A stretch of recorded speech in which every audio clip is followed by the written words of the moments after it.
Bollywood actor Shilpa Shetty और उनके पति बिजनेसमैन और एक्टर राज कुंद्रा को लेकर एक बड़ी खबर सामने आ रही है। प्रवर्तन निर्देशालय यानी ईडी ने prevention of money laundering act के प्रावधानों के तहत राज कुंद्रा की 97.8 करोड़ रुपए की अचल और चल संपत्ति को अटैच कर लिया है।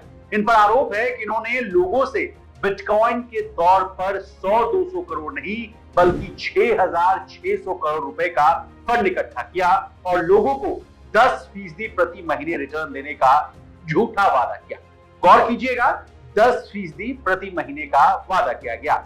यहाँ लोगों को साल भर में 6 से 7% का रिटर्न मिलता है और ये महाशय लोगों को महीने का 10% रिटर्न देने की बात कर रहे थे। अब ये मामला पैसे यानी मनी से जुड़ा हुआ है, तो आज के मनी टॉक में हम पहले तो इस पूरे मामले को आसान भाषा में डिकोड करने की कोशिश करेंगे। उसके बाद बिटकॉइन में निवेश करना चाहिए या नहीं, या जो लोग आपको बिटकॉइन के नाम पर एश्योर्ड रिटर्न देने का वादा करके आपसे पैसे की उगाही करते हैं, उनसे कैसे निपटा जाए, ये भी तरीका जानिए।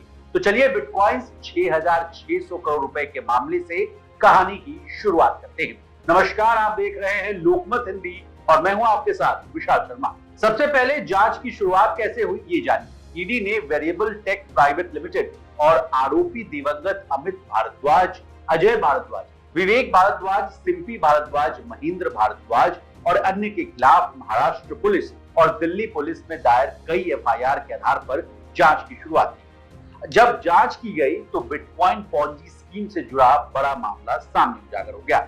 जांच में पाया गया कि आरोपियों ने बिटकॉइन के रूप में हर महीने 10% रिटर्न के झूठे वादे के साथ लोगों से बिटकॉइन के रूप में बड़ी रकम इकट्ठा कर ली थी।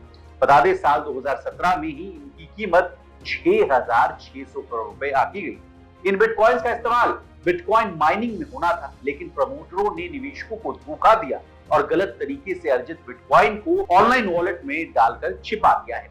डील फेल हो गई और इन्वेस्टर्स को उनका फायदा नहीं दिया गया। दावा किया जा रहा है कि कुंद्रा को यूक्रेन में बिटकॉइन माइनिंग फर्म स्थापित करने के लिए गेन बिटकॉइन पॉन्जी के मास्टरमाइंड और प्रमोटर अमित भारद्वाज से 285 बिटकॉइंस प्राप्त हुए, जो उनके पास अभी भी है, यानी जिनकी मौजूदा कीमत 150 करोड़ रुपए से ज्यादा की है।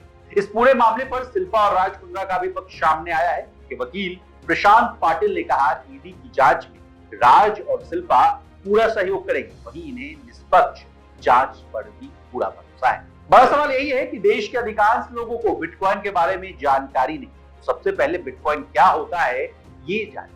इसे सातोशी नकामोटो ने 2008 में बनाया था।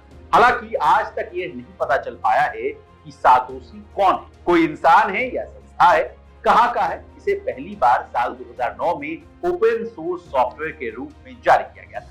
इसको कोई बैंक या सरकार कंट्रोल नहीं करती। अब भारत में बिटकॉइन को लेकर क्या नियम है ये भी जान लीजिए। भारत में पेमेंट माध्यम के रूप में क्रिप्टो करेंसी को किसी भी केंद्रीय प्राधिकरण द्वारा विनियमित नहीं किया जाता है।